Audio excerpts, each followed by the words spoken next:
Since ancient times, the moon, the planets and the sun have attracted the attention of amateur observers and astronomers alike.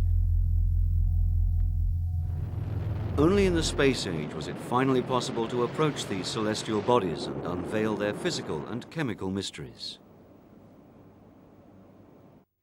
And although we cannot travel very closely to the sun, space missions have taught us a lot about our own star.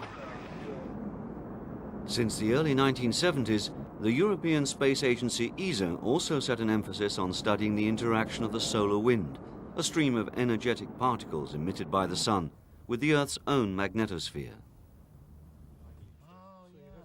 Often in cooperation with NASA, each ESA space mission has been focusing on topical scientific questions. Spectacular findings and basic research have been securing Europe a leading role in this field of astrophysics. Ulysses, launched back in 1990, was the first spacecraft ever to watch the sun at its poles, a region which had never been observed before. Ulysses has given us the full picture about the seasonal changes in the solar wind. And it has proven that the solar wind creates a huge heliosphere around the entire solar system, which is protecting us from cosmic radiation from outside. This heliosphere corresponds to the Earth's own magnetosphere that is shielding us from the harmful impact of the solar wind.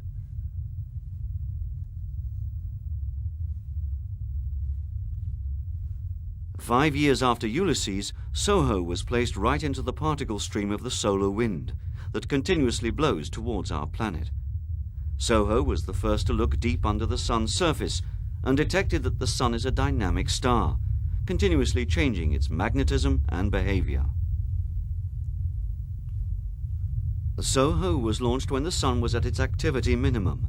Scientists have known for a long time that the solar activity follows an 11-year cycle, which is marked by the number of sunspots on its surface. The maximum of the current solar cycle was reached in 2000-2001.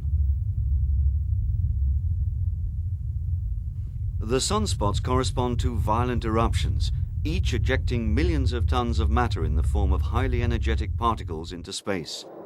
During 6 years in space, SOHO has observed half a solar cycle, and its expected lifetime in orbit will permit it to complete the entire cycle in 2005-2006. SOHO also observed interesting phenomena like comets falling into the sun, in total more than 100.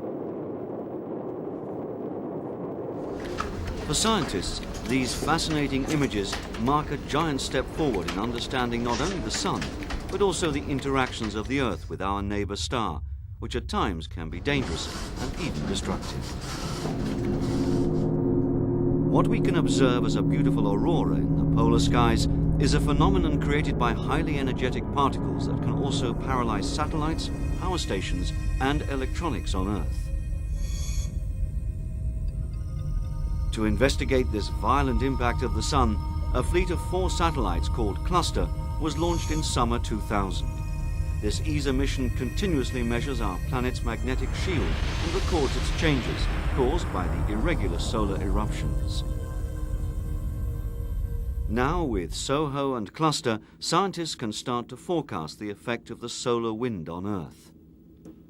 The next generation Solar Orbiter is scheduled to fly in 2011. Solar Orbiter will study the sun from very close by and deliver data on the processes in its atmosphere. It will map the sun's surface to an accuracy 500 times higher than we know today. In the next years, ESA missions will travel to many different places in the solar system. ESA's Rosetta mission will be launched in 2003 and accompany a comet for 2 years, studying it in all its properties. Also in 2003, ESA's Mars Express will search for a hidden water deep under the surface of the red planet.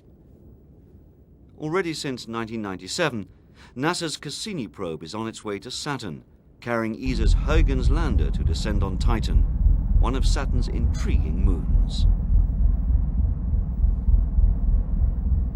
Also, the Moon, our closest neighbor, will have a first European visit as early as 2004.